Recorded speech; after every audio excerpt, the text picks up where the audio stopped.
Mina.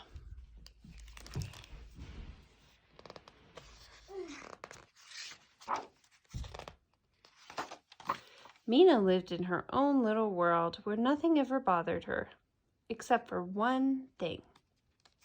It wasn't her father, who was always bringing home surprises from the outside world.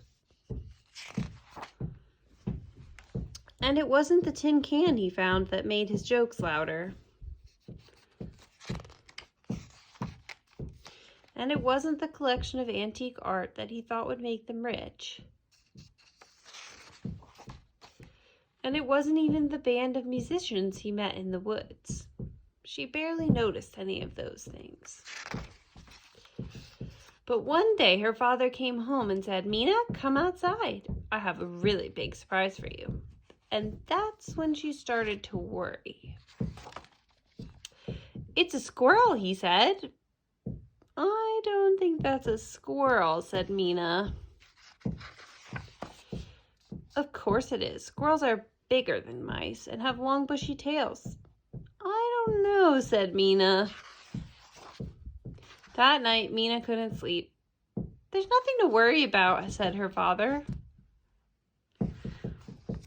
"Remember the time I brought home those stick insects and you taught them to read? That was so much fun." "They stole all my books," said Mina. "We got you more books," said her father. "Now go to sleep. Everything will be fine. You'll see." "I don't know," said Mina. But sure enough, everything was fine.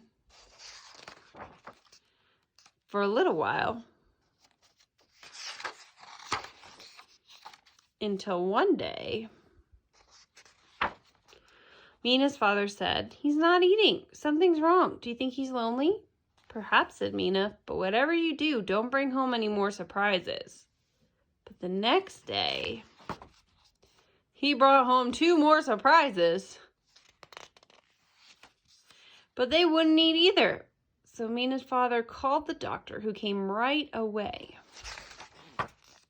"I'm sure there's nothing to worry about," said the doctor, "but let me take a look at these squirrels."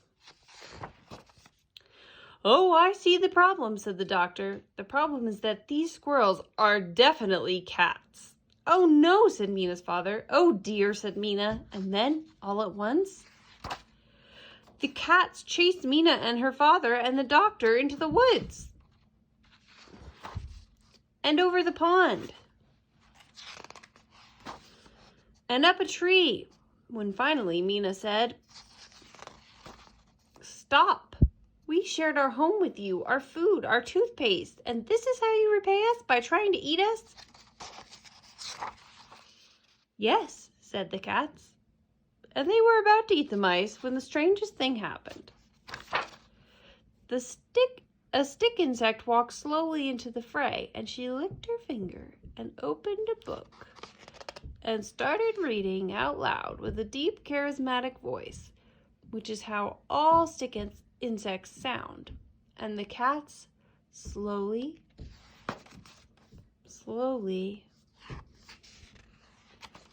fell asleep. Quietly, Mina and her father and the doctor stole away. "I told you everything would be fine," said Mina's father. And even though she rolled her little eyes, Mina had to admit that for once, he was right.